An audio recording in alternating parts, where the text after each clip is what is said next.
Hello and welcome along to the Matchbook NFL podcast. I'm your host, Daniel Hussey, back as always with Rob Pizzola, Fabian Sommer and Drew Dinsick. And it was an eventful enough wildcard weekend, Rob. It lived up to expectations. The Chargers let me down both personally and on my betting front, so it was a bit of a disaster. I told you off air, I actually genuinely went to bed. Chargers were 77-0 up. Yeah, that was a tough one for any Chargers fan for sure. Although, you know, who could have seen the Chargers blowing a lead possibly in a pivotal moment in the second half of a game? Yeah, great wildcard weekend. I really enjoyed it, with the exception of the Cowboys Bucks. I think every game was highly entertaining, and for me, the Cowboys game was highly entertaining because I'm a Cowboys fan. So I went 6 for 6 in terms of quality watches this week, and depending on what side you're on in some of these games, we'll talk about them. I'm not necessarily rooting for quality games this weekend. Let's put it that way. Yeah, okay. You want like the 4 best teams to be there next week in Championship Sunday. Suma, I would love to change topics to talk about another team, but I do want to mention the Chargers to you and get your 2 cents on the Chargers. Man, I think we Thanks. actually looked for situations or scenarios where the Chargers would be charging, and then they charged in probably the most crazy fashion I've even ever realized. I mean, betting Chargers games for the past several years has been a wild ride to start with, but last Saturday, so when it was 27-0, I I thought that okay, at halftime I'm going to go to bed because it was like 4 o'clock in the morning. Then the Jaguars scored 7 points, and then I thought maybe I'm going to watch a little bit more. And yeah, all of a sudden it was 30-20, 30-27, and lost my Chargers bet and also my Chargers futures, which was Yeah. pretty frustrating at 6 o'clock in the morning. Yeah, you and me both, Suma. Drew, quick comment on Tom Brady, I guess, and the Bucks. But there's a lot of comments about your background today. So talk to us through it. Yeah, I'm out in the field, and it's a beautiful day. But apparently, my signal's not super. It was golden before we started, but as soon as we go live, of course, I'm having trouble. So apologies. Tom Brady, on the other hand, never heard of him. No idea who that is. And like that kind of spoke to, I guess, what the overarching vibe on my performance of handicapping the wild card weekend. I did not feel like I had a very good read at all in those games, especially like looking at it in hindsight. The couple of wins I got were very lucky. Even though I got really good numbers in a couple of games, it didn't matter. So very, very hesitant to really kind of go at the board this week with aggressiveness. I think if you want me to call out, if you want me to put the kiss of death on some other team, I'm happy to in the futures market after calling for the Bucks to make a run last week and then seeing them go out so unceremoniously. So that was one I'd like back surely. And honestly, if they had a couple of games to all play together after they come back from injury before they got to their playoff game, it probably looks different. I think there was a lot of just general miscommunication and just not a great plan for the Bucks in that one. And then, oh, by the way, Dak Prescott performed his best ever, professional quarterbacking performance we've seen. So, it was going to take a special performance to beat that. So congrats, hat tip to Dak, hat tip to the Cowboys. And I hope they continue their run. I'd like to see them. I'd like to see Eagles Cowboys one more time with both quarterbacks healthy. Yeah, it'll be fascinating to see can the 4 favorites win this week. It is a tough week, as we touched on at the top. 4 home favorites. If those 4 get through, it's a tough one to handicap in that sets in general. But we'll take a look at the Super Bowl prices and then get straight into the matches here. We just want to kind of give people a flavor of what's currently available in the markets and who's favorites. So you can see Kansas City Chiefs are the Super Bowl favorites ahead of the Bills. They're 4.2, the Bills 4.7, and the 49ers not far behind at 5.2. And Eagles are 6.6. So that's the top 4. And the sort of dogs come into it then. You got the Bengals at 11.5. You have the Dallas Cowboys at 12.0. And the final 2, you have the Giants at 34.0 and the Jacksonville Jaguars at 44.0. So we're going to get into 4 games. It's the Jags at Chiefs, Giants at Eagles, Bengals at Bills, Cowboys at 49ers. If you are watching the live stream, watching the stream back, or listening on the podcast, head over to the YouTube video post recording and comment your best bet from those 4 games. what your best bet is, and we will pick one at random to get a £50 free bet in their Matchbook account, available to new and existing customers. So we're going to build it up here for the last 3 weeks of the NFL season. So get involved. All you have to do is comment if you like the Chiefs, -9.5. Do comment that, or whatever way you want to go about it. Winner will be picked at random from any of the winning bets. Let's get straight into it then. We'll look at the Jags Chiefs and take a look at the betting that we currently have available at matchbook.com. You can see the money line. Jaguars are 4.7. Chiefs 1.24. The Jags are getting a 9.5 head start at 1.95, and the total is 52.5. So, Rob, we'll start with you on this one and set it up for us. We touched on it already, but it is a tough week to kind of handicap the NFL, and Chiefs -9.5 at home. It's almost like the perfect number. Are they good enough to cover 10 or not? So. Yeah, so I think the Chiefs and the Eagles, we're going to see a lot of the same handicap in that you have these teams last week that looked good, or at least won in convincing fashion, or played well against another team that people considered to be good. And in the case of the Chiefs and the Eagles, a team that was off, and people kind of forget about how good these teams are. I think that the Chiefs are significantly better than the Jacksonville Jaguars. I think a lot of what the Jags do well, the Chiefs actually do better, but I'm really struggling to find an opportunity here, or see a scenario where the Jacksonville defense is consistently getting stops in this game. And if we look at Jacksonville in the latter half of the year, a lot of people will talk about how their defense improved as the season went along, which is true, but you also have to take into account the quality of competition. And they played the Titans twice. They played the Texans. They played the Jets. They played the Ravens. When they took a step up in class in this latter half of the year, they've given up a lot of points, whether that was to the Chargers last week. They gave up 34 to the Cowboys. They gave up a ton to the Detroit Lions as well. So I don't know where the Jags stops are going to come from. You look at what they do poorly on defense. They're dead last in the league in terms of defensive DVOA against tight ends, which is a very exploitable matchup for the Chiefs with Travis Kelce over the middle of the field. They don't defend the screen game well with opposing running backs. They've given up the 4th most explosive plays to opposing running backs. Jerick McKinnon has been heavily involved in the passing game now. I think the Chiefs are going to score a lot. And for whatever reason, we always see Jacksonville get off to these slow starts. It's been a very consistent theme for them this year. You look at their scoring margin, or their scoring differential prior to the half this year, they're a -11 in the first half this season. In the second half, they're +65, which is 4th best in the league. So they do make a lot of good adjustments at the half. This is the Chiefs coming off of a bye, couple weeks to prepare for this team. I expect Kansas City to get out to a fast start. The challenge for me in backing the Chiefs is, how many times do we see them almost dominate teams and then still not cover the point spread? So the look for me in this game would be Kansas City first half, -5.5 or better, if you can find that price. I still lean to them in the game, but I just don't find it super appealing to lay this price with a Chiefs team that has consistently found ways to not cover these big numbers. Okay, interesting stat play there from Rob on the first half, -5.5, if you can get it there. A matchbook on the day with the Chiefs. Suma, you're very neutral on this game, but set up and talk to us a little bit about some of the matchups that could potentially happen on Saturday. Yeah, so I first of all agree with Rob that this is going to be a completely different matchup for the Jaguars, especially for their defense. I think that the Chiefs should have no issue throwing and running the ball on them, probably more throwing than running. Chiefs are, when it comes to their passing offense, I have not seen today's injury report yet, but it looks extremely healthy. Even Kadarius Toney, who had his, let's say, quote-unquote, breakout game for the Chiefs this season, had his best game against the Jaguars. I think that the Jaguars defense will hit their ceiling very early in this game, and I just don't see a lot of scenarios in which the Jaguars can, on defense, compete with the Chiefs. Maybe Josh Allen gets a few pass rush win reps against Andrew Riley, the right tackle, which is probably the only weakling on the Chiefs' offense. But other than that, I think that the Chiefs will easily score on offense and put scoring pressure on the Jaguars.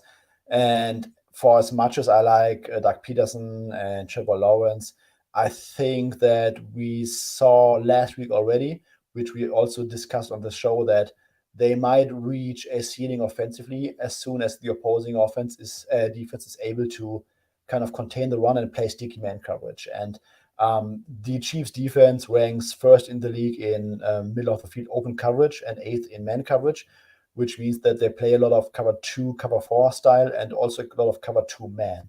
And I think when it comes to the Jaguars, it would probably make sense to not play too much cover 2 or something like that, but maybe put more guys, more bodies in the box and really try to force strong boxes, don't make them run the ball, and also have one more defender in the box to contain all those screen passes, which we will probably see a lot to Travis Etienne and Ingram and stuff like that. And I think that the Chiefs, they don't have the greatest cornerback room, but I think they have a lot of young guys who are able to play man coverage and at least disrupt some routes against the Jaguars wide receivers, who are not that great on the outside. I mean, Christian Kirk is arguably by far their best man coverage beating receiver, but on the outside with Zay and Marvin Jones, they are not really equipped to do that a lot. So I think that the Chiefs will be very aggressive on defense, load the box, try to stop the run, try to sit on all those screens, and then make Trevor Lawrence hit them in man coverage deep. And I think that at some point, also considering the game script, that the Jaguars will probably hit their ceiling.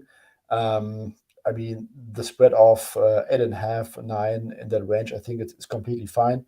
I would have liked a total which would be a little bit lower, because I think that we might see some scores in this one. I mean, the Chiefs could easily score into the 30s themselves, and then the Jaguars are probably do have enough potential to score into the 20s.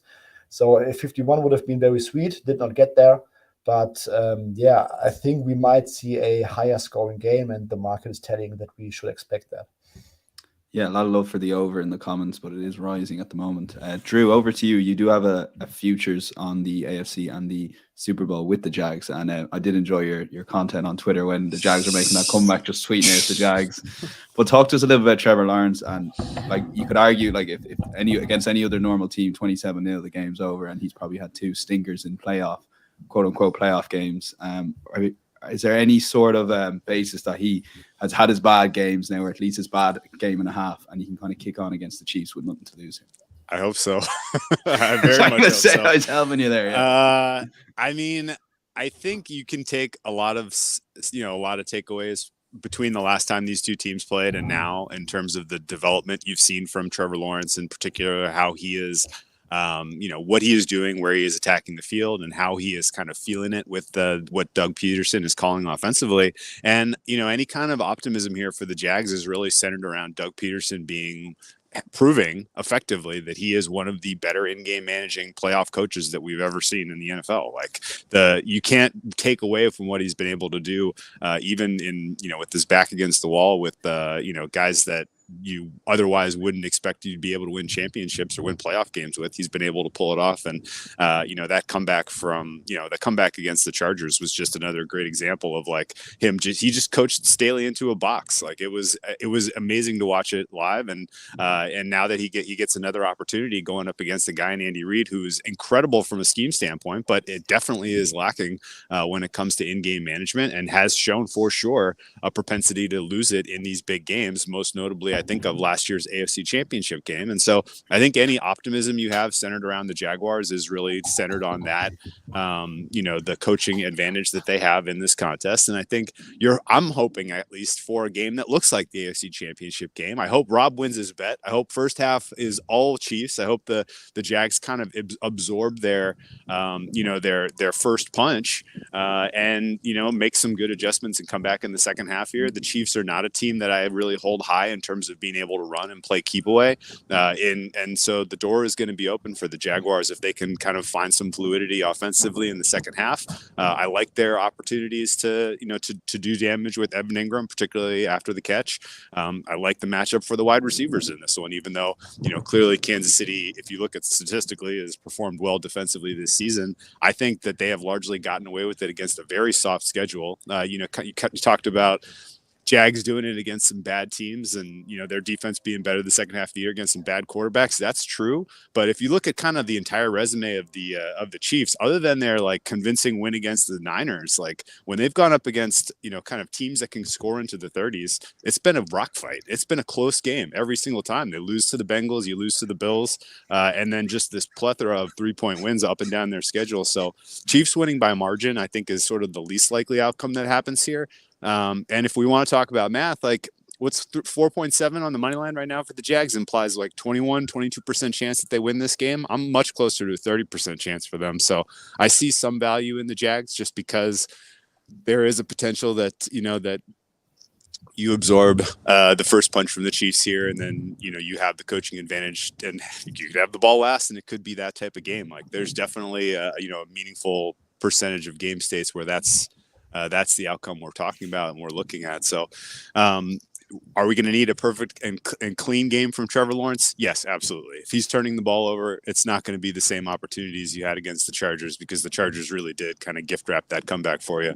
And I don't know that Pat Mahomes is, really in the same ballpark of, going to be that unsuccessful on drives in the second half, even with the lead. So, I think you're going to need for sure a clean game. You can't get you can't like have that big of a margin of separation. But, I think realistically the, money line price ought to be closer to implying like 30% chance for the Jags. And, if they win this game, it causes chaos all throughout the AFC futures market. So I'm holding Jags futures. This is the last chance I have to really score big at all in the futures market for this year's NFL. And I'll be watching carefully and hopefully that Doug Peterson can pull off some more magic.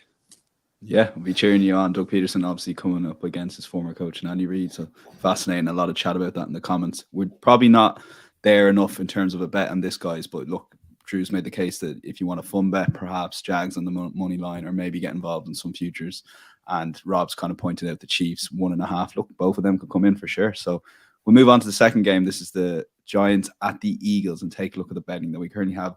Matchbook.com. You can back the Giants on the money line. Now gone out to 4.0, a little bit shorter earlier on today. Eagles available at 1.32. The Giants are getting a 7.5 point start at around 1.95. The total is 47.5, shaded towards the over. In fact, that line has actually moved to +8 now. The Giants are +8, 1.95. So yeah, Sumer, over to you here.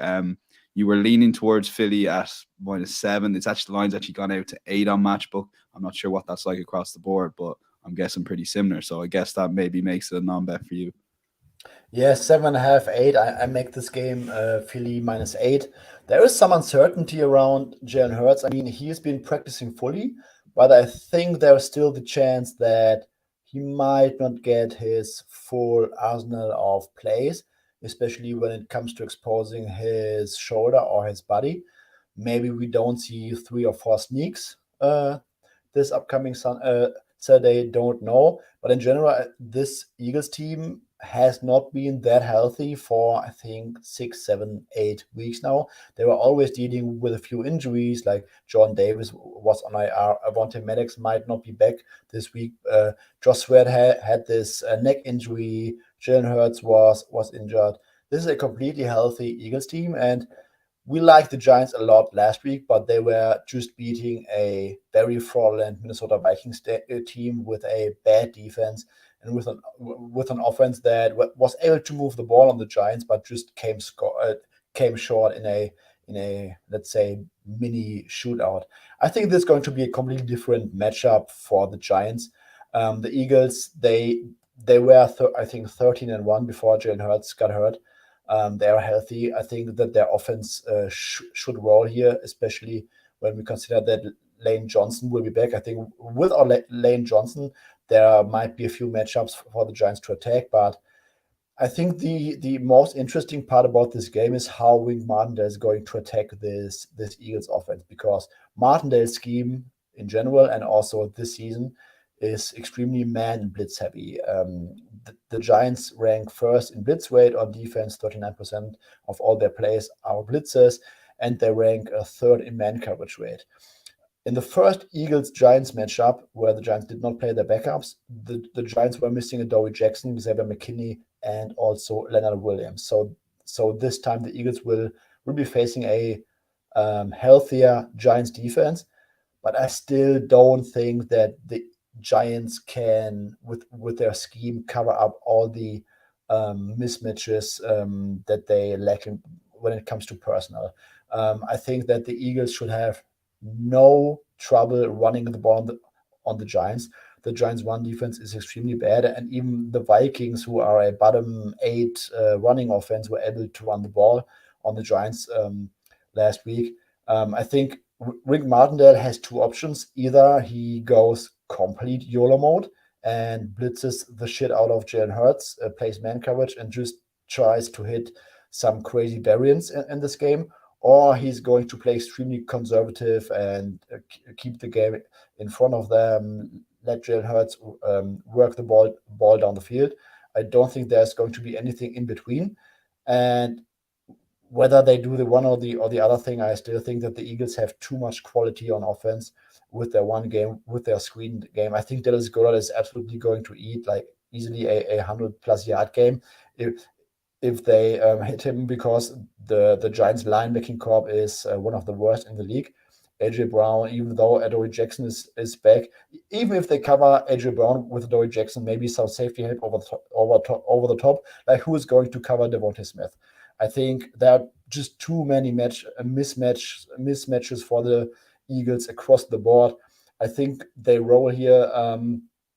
I still think that the Giants will have a few scoring opportunities because they have a great scheme, and I think if they can get Daniel Jones on the run, there might be some scoring opportunities. But in the end, I think that the Eagles should at some point pull away, and it will only be about whether the Giants can orchestrate a backdoor cover. Yeah, just so you know the prices. So Eagles -7.5. It has been flipped into 1.89, and the Eagles -8 is 1.94. Drew, will you be happy with that 1.89 Eagles -7.5 to cover? I'll go -8. I don't think we're not talking about a meaningful push probability on 8, so I don't mind. I don't mind getting a better price at 8, and I don't mind laying it with the Eagles. It's taken me a long time to get here, largely because I just had so many questions about who's going to ultimately be available for the Eagles. But every report is full strength at this point. Avonte Maddox may be the only exception, but it's not like they really, the Giants don't really bring game breakers in as far as wide receiver talent and threat goes. So with CJ, GJ, and Bradbury, this should be pretty easy for the Eagles secondary to keep a lid on the Giants from really creating explosive plays in the passing game. I would expect some spying on Daniel Jones in the running game. I think I love Dable. I love Kafka. I think what they're doing as far as kind of conceptually scheming opportunities to give Daniel Jones running lanes so he can kind of, opt himself into, plus EV running situations is brilliant. But I don't think that it's undefensible. Certainly now with the tape you have from the first half of the game against the Vikings, I think a plan, coming in with a decent plan to stop that is sort of the baseline expectation, even though I'm not a huge Gannon guy in terms of like best defensive minds in the NFL. He's kind of in the middle towards the bottom for me, just because he's a little vanilla. But with the personnel that they have out there, this should be pretty straightforward for them to defend the Giants fairly well. And then the flip side of the coin with with Hurts getting his reps and a fully healthy offensive line for the Eagles I think are going to score here pretty comfortably. Don't have a ton of respect really for the Giants defensively, even as kind of Suma broke it down. You look at the first matchup between these two teams, and yes, Leonard Williams wasn't available, but the Eagles gained 0.67 EPA per rush in that game, which is absolutely insane. And that to me tells me that there's a game state here where the Eagles, if they come out with some clean offensive drives in the first half, if they take a lead into halftime, there's really no reason that this should ever even be in doubt. They should be able to just play keep away for the entirety of the second half. At which point, any kind of lead that you're sitting on, any kind of points that you've laid shouldn't necessarily even come into question there. So, this looks to me at least like Eagles' opportunity to kind of play more towards the peak that we saw from them, before Hurts got injured. And I think realistically, what you saw from the Giants last week against the Vikings was a direct reflection of how poor the Vikings defense is, on top of the fact that it was like a 99th percentile performance from Daniel Jones. And, if you're telling me that he needs to do that twice in order to keep this game competitive, then I'll bet against that every time. So laying the points with the Eagles, I think, is the move. Okay. And Rob, you're leaning that way with the Eagles now. The line is, as I said, it is out to 8 now, but you're happy enough that if you were to have a bet, it would probably be on the Eagles side. For sure. So my only hesitation with betting the Eagles this week is the status of Jalen Hurts. There's been a lot of commentary about, straight from his mouth this week, about how the bye came at a very much needed time for him, and so on and so forth. But I think stylistically, this is a horrible matchup for the Giants. The last time these teams played in Week 14, I laid an alternate line of minus 20.5 with Philadelphia, which puts into perspective how much of a gap I think there are between these two teams. And I think we're very much overreacting to the Giants last week against the Minnesota Vikings defense that is very, very different from this Eagles defense. Minnesota has nobody in the secondary. They tend to have to drop a lot of players back into it. The Philadelphia Eagles can cover these Giants receivers one-on-one. You look at what the Eagles have at cornerback and Darius Slay, James Bradbury, and their slot corner safety came over. Name eludes me as well. But these are very good matchups for the Eagles across the board. And on top of that, the Giants' offensive line, their left tackle, Andrew Thomas, is an all-pro, one of the best left tackles in the entire league. The rest of the offensive line is a big problem. And the Eagles have tons of depth on their D-line. They just rotate players in and out, in and out. So I think the Eagles will get home in this game. I think it's going to be a much longer day for Daniel Jones this week. And on the other side of things, what's worked for the Giants last week, Wink Martindale didn't blitz a whole lot. A lot of rushing 4, and that worked. Dexter Lawrence has been much better over the course of the year, but the Eagles' offensive line is a different animal, especially now Lane Johnson back on the outside at right tackle for this game as well. I just don't see the path to success for the Giants on either side of the ball. I think personnel-wise, the Eagles have an advantage at pretty much every personnel group across the board. This has blowout potential for me. My concern is Jalen Hurts and his health, because obviously we're dealing with the most impactful position on the field in the game, and it's tough for me to want to lay more than a touchdown with a quarterback who I have health concerns with. But if Jalen Hurts is healthy for this game, I think the Eagles are going to win by margin. Okay, yeah. So, and again, I thought it was interesting when Suma said that they might avoid the quarterback sneak with Jalen Hurts, so maybe one to watch during the game and maybe have a little play. It's we will leave the bet for that game based on into the best sections, because a couple of the guys do have a strong fancy here. Suma, now if you're looking at teasers, which obviously with Matchbook you'd be kind of looking towards the alternative handicaps if you wanted to double anybody up, which you can do. There are plenty of options on the alternative handicaps with Matchbook. Yes, last week we had someone commenting that he cannot access teasers, so we should not talk too much about it, which is fair. Not the whole audience can access them, I guess, but I think it's still worth mentioning that Kansas City, Philly, teaser of the century, probably. I mean, right now there are a few 9s and 9.5s in the market for KC. Maybe we get a little bit more Jags money back later this week, so there might be more teasing opportunities for the Chiefs at some books. But I think playing the Chiefs and Eagles at home of 2 weeks of rest, it seems like the squarest teaser of the season. But I also think it's at least worth popping a little bit. Okay, yeah, maybe one to have a look. Keep disrespecting our Jag. Keep disrespecting us. Look, we need it. We want it. Yeah. No one believes in us. You said it yourself, though, Drew. If the Jags do shock, it will blow the whole futures market wide open. If there's any shock throughout the 4 games this weekend, it will blow those futures markets. So if you do have an inkling on any of the underdogs, do have a little play on the money line. We'll move on to the third game, Bengals at the Bills, and take a look at the betting that we currently have it at matchbook.com. You can back the Bengals at 3.05, Bills 1.44. The Bengals are getting a 5.5 point head start at 1.98. The total is 49. Drew, I'll hand over to you this one. I know you like a total, but just quickly on the point spread there in Bengals plus 5.5. Geez, a few weeks ago I would have really fancied Bengals to beat the Bills, but it's particularly last week, their performance just isn't up to the standard maybe that Bills are at the moment. Yeah, and I think if I had to take a side, I'm taking the Bengals. And if I'm taking the Bengals, I'm inclined to back the money line. I don't really care about the 5.5. I mean, yeah, you're outside of 3, but if you're backing the Bengals, you're literally conceding the fact that their offensive line is going to get cooked in this game, but it's not going to matter. right? Like that's kind of the thesis you have to go into this game if you're going to bet the Bengals.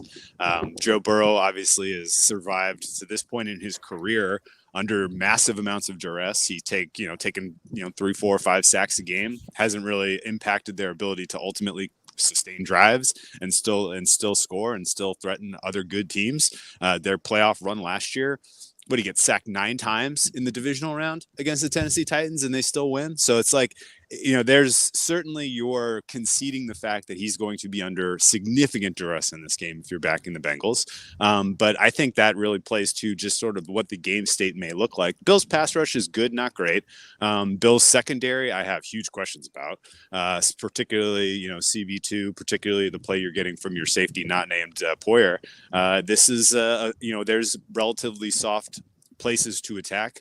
And you may have to develop a little bit of a quick game, get the ball out of your hand more quickly than you would like to otherwise, as opposed to letting Jamar Chase just beat guys over the head down the field, letting Higgins beat CB2, down the field or over the middle of the field. But I still think ultimately Bengals, are realistically, we're talking about 21, 24 points for them as a squad. And then similarly, the Bills going up against a well-coordinated defense for, Lua Anaruma, huge amount of respect for him, particularly in-game adjustments he has made. And I don't really know what's going on with the Bills' offensive game planning. It feels like there's sort of a little bit of maybe last year in that playoff run. Josh Allen had enough respect for Dable that he was sort of listening to him and taking coaching and taking guidance, and that got the best out of him. And now, for whatever reason, Dorsey can't get through to him in the same way, and Josh Allen is not necessarily managing the game anywhere close to the level that he was in last year's playoff run. And so if their Bills are stubbing their own toe here offensively, then I think realistically this is going to be a very, very closely contested game, field position, field goals, that sort of thing. And then you throw the weather on top of it, which looks absolutely horrific.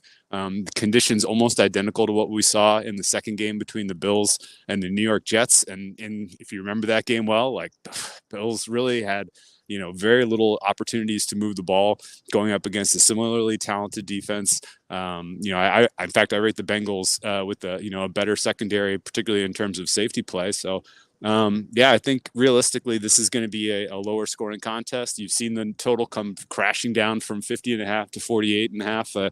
I think there's still meat on the bone at 48.5. My fare here would be 47. And I'm not even really a weather guy. I don't really know exactly how you perfectly incorporate the weather into this handicap. I just know that, this could get ugly early, particularly if it is as rainy and as kind of in that mix, wintry mix temperature as instead of just true snow. So we could be in store for an ugly game. And even if you're if the conceit of Joe Burrow can survive the B team offensive line is wrong, then this is even more tilted in my opinion towards the under. So I don't think either running game has a ton of potential here to really kind of help sustain drives in these conditions. So realistically, I don't see a better way to attack what would otherwise be a very fun game.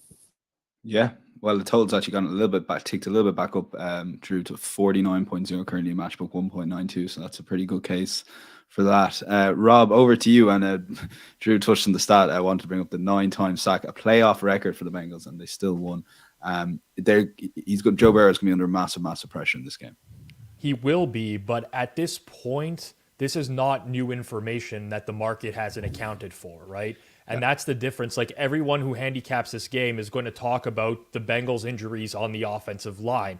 And we know what they are. Starting left tackle, right guard, starting right tackle, all out of the game. 3/5 of their starting offensive line is an issue. The question is whether the market has accurately accounted for that. You can like Buffalo and you can say, I think that these players are actually worth a lot more than the market has accounted for. You could like Cincinnati and say the complete opposite. For me, it's a small lean to the Bengals here.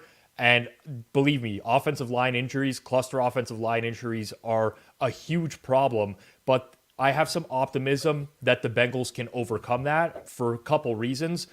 One, the receivers can win on the outside. They have 3 very good receivers that can win immediately at the line of scrimmage right away. That allows for Joe Burrow to get the ball out of his hands a lot quicker. He was one of the quarterbacks in the league. I believe he was top 3 in terms of the amount of seconds it took him to throw the ball this year. The second reason I really like them is because the Bills play a lot of packages on defense where they have a ton of defensive backs in there. They play a lot of 5+ DBs on the field. They did that at a high rate this regular season, and Cincinnati was third best in the entire league in attacking defenses that have 5 or more defensive backs on the field. Part of the reason why was not explosive plays, but because they had a very high success rate, 46.4%. They were taking everything that they could get underneath. And I think the Bills are a type of defense where you can methodically move the ball down the field against them. I mean, could this end up being a blowout and the Bills defense is just way too much for the Bengals offense? Absolutely, it can be. But in my opinion, I think the market has possibly over-adjusted a little bit for the injuries on the offensive line. And frankly, the thought of getting 5.5 points with Joe Burrow is extremely appealing to me as well. It's very rare that you get elite quarterbacks in this price range. And I know it's not just Joe Burrow. There's more than that. But the guy is just, he's a covering machine for the most part. So strong lean Bengals for me. At 6, I would 100% absolutely sign up to play Cincinnati. No shout of a doubt. In this kind of dead range here, I'm not so eager, but it would be Cincy or nothing for me. Okay, so maybe if you're listening Saturday, Sunday, that line could move either way. Keep an eye on the markets on Matchbook. Suma, with the Bills and the Chiefs, they've been kind of vying for favoritism with the Super Bowl all year. So the Chiefs are 4.2, the Bills are 4.7. And I guess based on strength and opponent, the market has them pretty much similar, I'm guessing here, in terms of a Super Bowl, just based on the points. But with Bills here this week, you do think this is actually a tough matchup for them against the Bengals? First of all, can you show the last comment, please? Yes. I want Rob to comment on that. Okay, let me have a look here now. Okay, right. So it's a comment from Brad Moyer as Suma takes over the show. YouTube comment, Rob, what if Vegas knows with this Cincinnati line? Is it too good to be true, Rob? Well, I mean, you have to ask yourself why only Vegas would know, right? And no, Matchbook apparently doesn't know. It's only Vegas that knows. Listen, I mean, I've heard a lot of talk about this week, and you typically, when you have a publicly backed underdog, an underdog that's very appealing for people, there's a percentage of the population that just stays clear of that because they think that there's some sort of information that Vegas has access to. Here's the reality of the situation, right? A lot of people bet Buffalo early. They took a stance and said, there's these offensive line injuries for Cincinnati. We think they're worth something. We're going to bet Buffalo. If they wanted to continue betting Buffalo and felt there was still value on Buffalo, more people would be doing that. That's not the case anymore. It's stuck where it is now. So anyone who thinks Vegas knows or wants to chase the number and say that Buffalo's the bet because of this action, at this point, the market is the market. It is what it is. Like the people who bet Buffalo early did it at vastly different numbers than what's there now. So that's the kind of stuff. I know Suma knows how to really he knows what's going to get to me. Bring in the comments about Vegas knows. Let's go. If Vegas knows, if Vegas knew, they would have opened it at 5.5. Right. Exactly. Yeah. Great point. Vegas hasn't a clue, really. Yeah. Yeah. And do you not have a trend to support any of the Cincinnati support, Rob? The comment in here from Patrick. I don't. ATS record. The Burrow lost against the spread last week, so we got to shelve that one for a little bit, right? We don't want to bring that up. But Drew is on the scene in Orchard Park, New York right now, where he might be able to give us some weather trends or some sort of update on what it's going to look like there this weekend. Nasty. Suma. It's going to be awful. Suma, talk to me about these matchups here. Bengals at the Bills. Yes, I completely agree with what Rob said. 6 would be the buy point for the Bengals. The market has also gone past my own number for this game, which is closer to 5. Yes, 6 is a buy point for Cincinnati. And we have talked so much about the offensive line this week and on this show already. I think there's another matchup which is in favor of the Bills, and that's Stephon Diggs and Gabriel Davis against Cam Taylor-Britt and Eli Apple. I think the Bengals have the biggest weakness at outside cornerback, and the Bills have 2 receivers. Yes, the fantasy community will say that Gabe Davis has been a major bust this year, but I think they have the 2 wide receivers who can actually win consistently against this Bengals secondary. And when the Bills try to find a way where they don't do some Josh Allen hero ball 20, 30-yard bombs down the field, and just try to get more into rhythm, let him run the ball a little bit more, try to get some underneath passes, hit Stephon Diggs and Gabriel Davis on the outside. I don't think that the Bengals, even with some magic on the fly adjustments from Big Lou, will be able to contain the Bills' offense for the most part. And then on the other side, yes, I think that the Bengals had a major issue last season against all these too high shell defenses. And what they did this year was adjusting to it by getting the ball out quickly, take all the underneath stuff, get their running backs involved in the passing game, let Jamar Chase run a few more in-breakers and not all these go routes anymore. And that has worked pretty well for them. And the Bills are exactly that kind of defense, pretty similar to the Ravens last week. The difference is that the Ravens blitz a little bit more and run a lot more simulated pressures, all these creeper pressures, and the Bills are a little bit more straightforward, a classic four-man rush, sound coverage behind that, closing on the ball quickly. And I think that the Bengals, like Rob has said, will be forced to move the ball that way, get all these quick underneath passes, show a lot of patience, and then try to execute in the red zone. This might work and could easily work, but then they also need their defense to step up and not let Josh Allen score too many points on them. Because even though the Bills' offense looked very, very sloppy last week against the Dolphins, they still somehow scored 34 points in a game which everyone who watched it said the Bills' offense was sloppy. And as soon as they turn it on, get a little bit more Josh Allen designed ones, and don't do too many YOLO balls on like 1st and 10 and stuff like that go to nowhere. I think that the Bengals defense doesn't have enough quality to simply contain that. So this game to me is game script dependent. If the Bengals can execute in the red zone and they don't, and they have a score where it doesn't get out of hand, where they have to chase any kind of score and the need to push the ball down the field against all these sound zone coverages of the Bills, then they would be in trouble. But as long as they can keep it close, I think they have a legit shot. Okay, yeah, I was just saying in the private chat, Bengals +6 is actually 1.9. If you look at all the sports books and even looking at Bet365, they're +5.5 at 1.9 as well. So I think we're good to lock that in for a bet. You can find that in the alternative handicaps with Matchbook, and just shows the benefit of betting in the exchange here in the UK and Ireland. The fact that those alternative handicaps, you might actually get the same price, but you're getting a 0.5 extra value in the line. It could be all the difference. If Bills win by 6, you get a push. So we'll lock it in. Bengals +6, 1.9, and we'll see how that line is come kick off. So we'll move on to the final game, Cowboys at the 49ers, and take a look at the betting as we have it on matchbook.com. Cowboys can be backed on the money line 2.8. I want to said that a few weeks ago in this matchup. 49ers 1.52. Cowboys the 4-point head start on the handicap line, and the total is 46, shaded towards the over. We'll go to you on this one, maybe back to you, Suma, on this one, and set up this game for us. There's a broad agreement with the guys here. We do like a total play in the over, so we're expecting points. Points. First of all, I find it very interesting that the Bucks Cowboys game closed 45.5, and now with a better defense, yes, but also a much better offense on the other side, we are seeing a total of 46, which makes me thinking about it twice. But I think this total should be higher. It should be at least 47, in my opinion. I think this game sets up very well for some scores.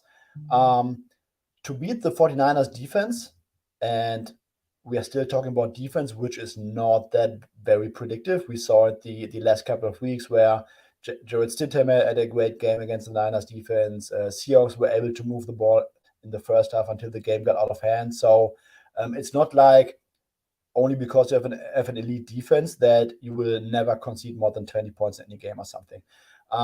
I think to beat the Niners defense, you got to have a good offensive line, and you got to be able to hit some passes deep. And I think that the Cowboys can actually do that.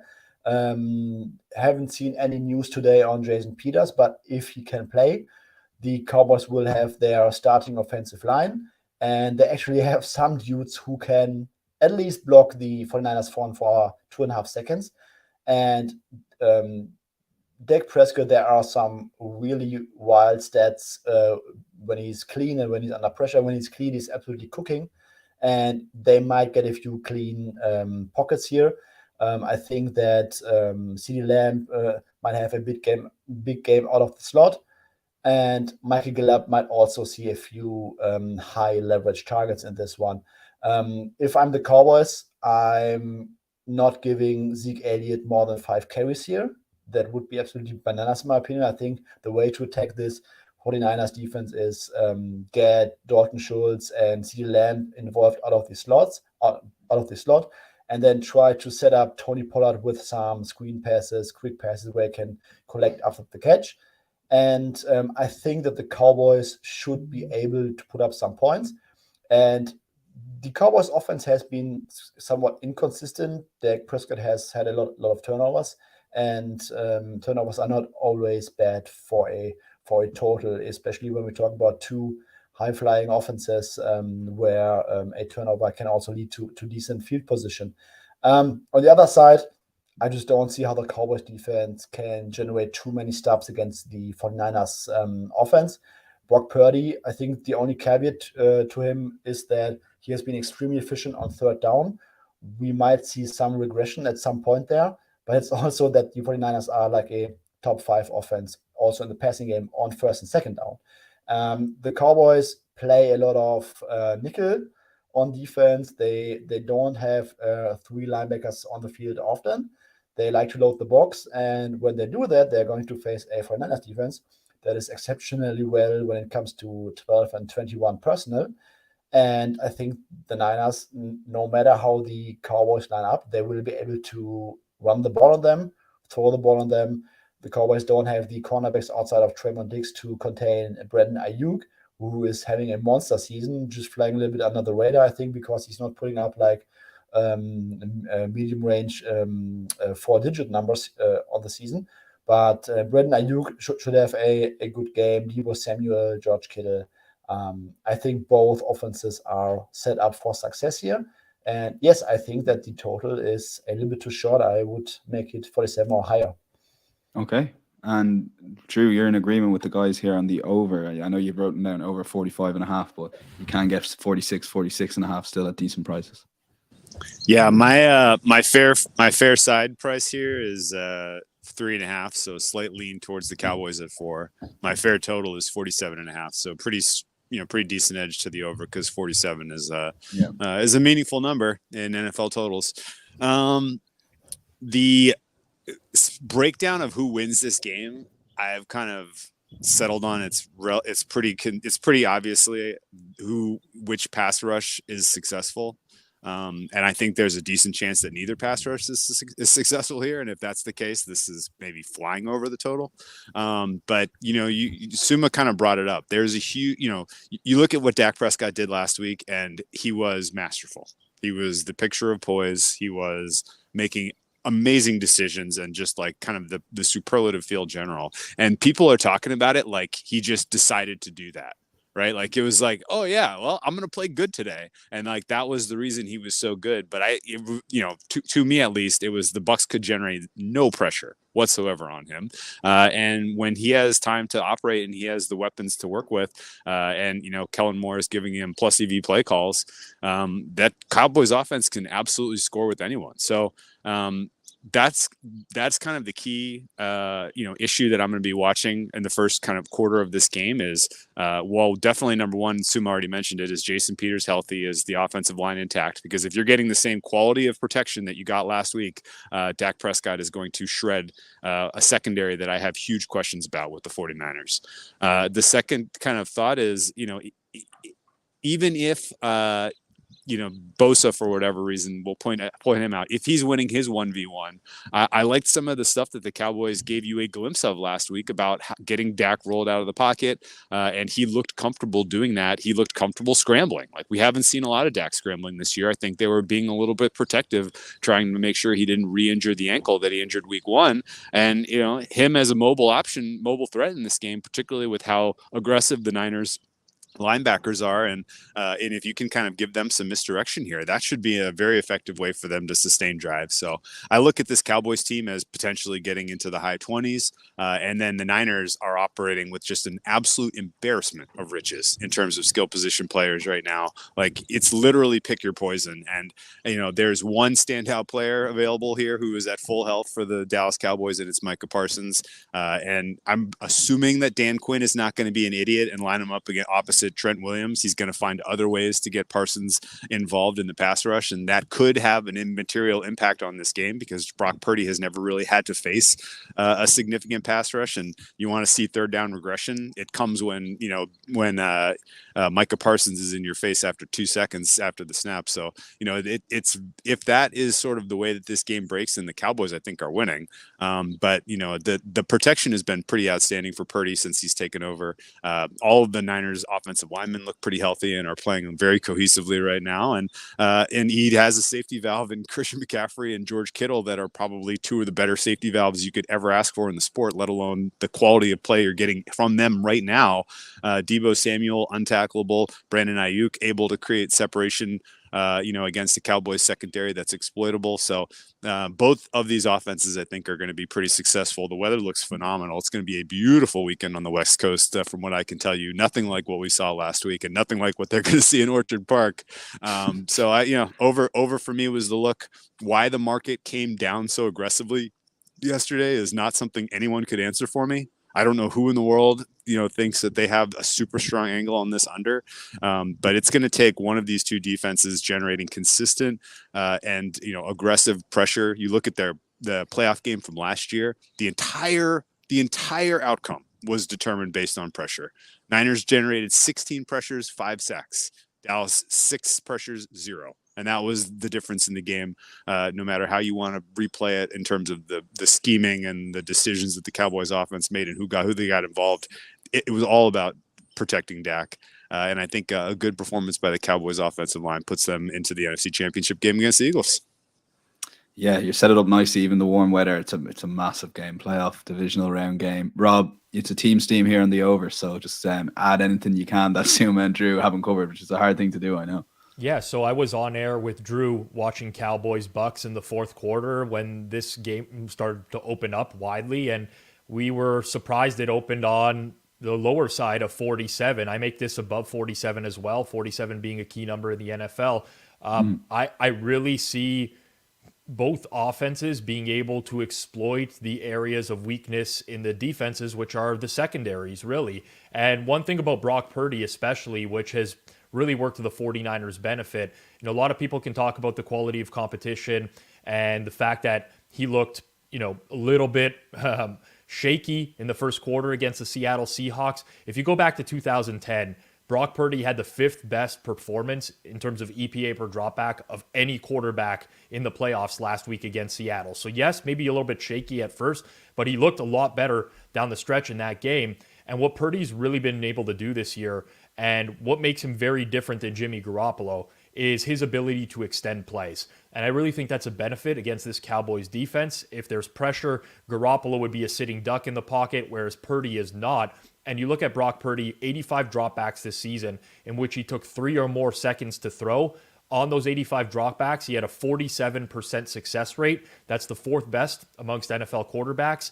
Jimmy Garoppolo, in that same span, last year, he had a 35% success rate, which would have made him 24th amongst quarterbacks. So I think that's a big difference in this game. I do expect them to be able to extend plays, and Purdy does a lot of what Jimmy G does and just gets it to his playmakers, and they do the rest. The other side of things, the 49ers pass rush is great. Their defensive line is great. The front 7 is great. But we saw a quarterback in Jarrett Stidham throw it all over this team. Dallas will get the ball out of Dak's hands very quickly into these wide receivers' hands and to Tony Pollard's hands. They have a lot of skilled playmakers on this offense. So I'm a little bit surprised by this. Would not be surprised if both teams score into at least the mid-20s in this game. I would expect the total to go up, but I don't know why it's still here. And, books are taking decent limits at this point. So a little bit puzzling to me, but I'm with these guys. I like the over in this game. Before I let Drew come in, the total is 1 point off 47 because Dallas extra point kicking issues. It clearly was a one-off, I presume, Rob. Like, I'm not taking the piss here, but there is a very small amount you might have to factor in now. We don't know what's going to happen in the kicking game, but if anything, I actually think that this might help the over. You might get a more aggressive Cowboys offense now in situations where they normally would have kicked. And when you do get the variance of, potential like giving the other team great field position as well, getting stopped, for example, at the 40-yard. Dallas would attempt a 56-yard field goal in the regular season. Do they do that now? They're probably going to go for it. And you either get it or you give the 49ers really good field position. So I think this actually helps the over more than hurts it. Drew.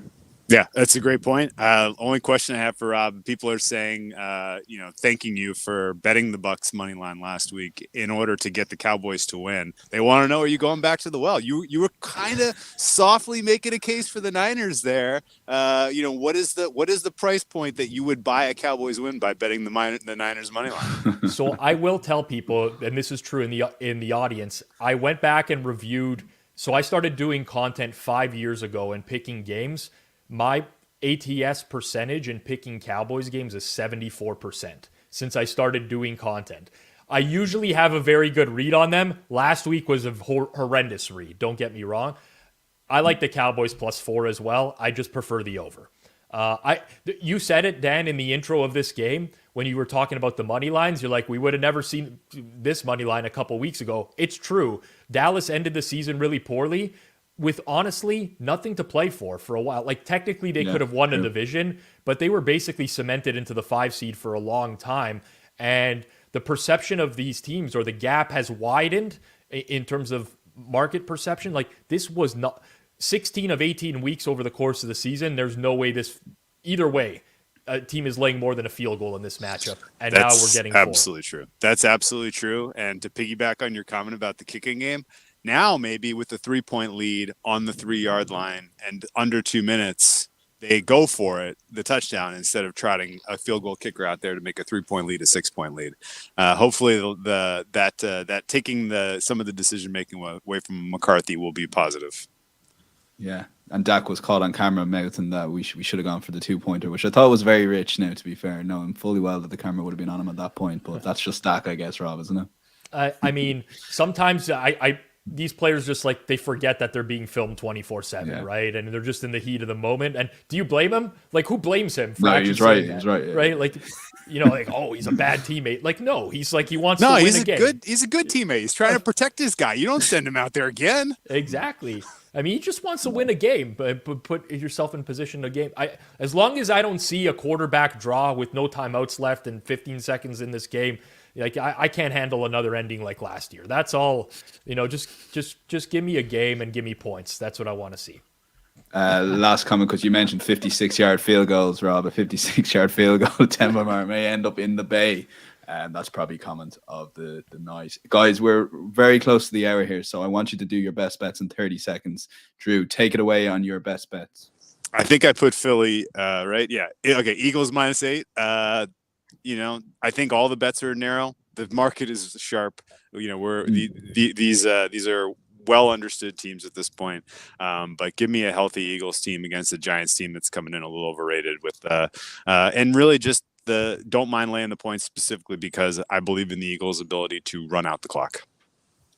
Okay, Suma, Rob, I don't know who wants to make the case first. I'll go to you, Rob. You seem to be always behind, chasing the tail with the other guys. 46.5, are you happy with, Rob? Or I am. 46.5, 1.96. Anything lower than 47, I think, is a good bet here, with 47 being a key number for totals. But I really like the dynamic playmakers that these teams have on the outside and the matchup against the opposing secondary. I think both of these teams struggle in the secondary. It would be the weak point of both defenses. And you got guys like CeeDee Lamb, Michael Gallup, Tony Pollard, even Dalton Schultz is a dynamic weapon over the middle of the field. The 49ers, same type of thing when you can name off all the weapons: Deebo Samuel, Brandon Ayuk, Christian McCaffrey in the backfield, George Kittle. So I think these quarterbacks are able to move the ball downfield in the passing game. I don't think either of these teams is going to try to establish the run on the other either. So I think there'll be points in this game. I made this very similar to Drew's range at 47.5. Okay, Suma, same bet for you. Take it away, 30 seconds. Yes, not too much to add here. I also like the matchup for both offenses. I also think even if the Niners wanna establish the one game or call some runs, I think they should be successful against that Cowboys defense. But no matter how spin it, I cannot arrive at a number below 47. Great matchup, hoping for a great game and hopefully a great high scoring game. Yeah, out of all the bets, guys, I really do like that over. And Matchbook Insights will cover all the bets put up on the podcast today. My thanks to Drew, Rob, and Suma. Don't forget, if you are watching on the YouTube stream, do comment your best bet of the weekend. There's a £50 free bet to be won for new or existing Matchbook customers. It's always the new customers to get the offer. So we really wanted to push out an existing offer. So if you are listening to the podcast, head over to the YouTube channel, comment right now on your best bet before the Saturday games get underway. And you can have a chance to win a £50 free bet. It'll be in your account on Monday. My thanks to the guys. We'll chat to you this time next week. Until then.